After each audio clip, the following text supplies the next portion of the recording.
qui s'est passé? J'ai reçu le rapport numéro 12-2016 du 24 mars 2016 de l'inspection générale d'État qui demandait, dans sa recommandation numéro 1, l'ouverture d'une information pour élucider la manière dont les fonds ont été gérés. Il s'agit de la CREPS d'avance. Cette inspection a eu à relever un montant de 2 milliards 800 millions qui ont été dépensés sans que justification ne soit faite. Devant cette recommandation de l'inspection générale d'État, j'ai été obligé de saisir l'enquêteur pour élucider l'affaire. La BIC a été saisie, qui a commencé à mener son enquête. Et depuis lors, on n'a plus le calme. On a traité la justice de tourner notre oiseau. On a traité le procureur de tourner notre oiseau. On a fait beaucoup d'amalgames. Alors, qu'est-ce qui s'est passé? Les faits sont très simples. On a beau vouloir parler de politique. On a beau vouloir déplacer le problème.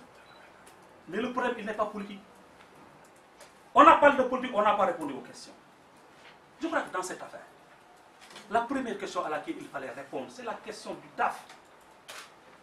C'est à l'assertion du DAF de la mairie, proche collaborateur de M. Khalifa Sall, qui, aux inspecteurs généraux d'État, a écrit, qui, seul devant les enquêteurs de la BIC, a dit,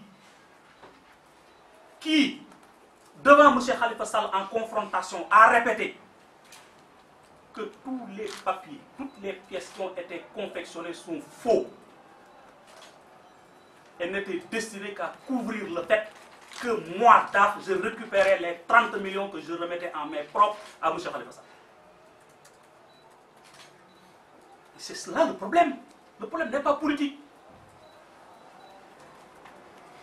La question était de répondre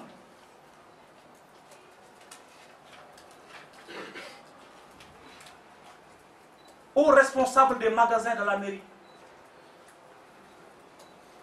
qui a dit, alors qu'on lui a posé la question de savoir est-ce que vous receviez chaque mois pendant de 2011 à 2015, est-ce que vous avez toujours reçu chaque mois la valeur de 15 millions de francs en 1000 et la valeur de 15 millions de francs en 1000? Ce magasinier a dit que de 2011 à nos jours, il n'a pas reçu un grain de riz, il n'a pas vu un grain de mil. Et c'est un proche collaborateur de Cheikh Khalifa.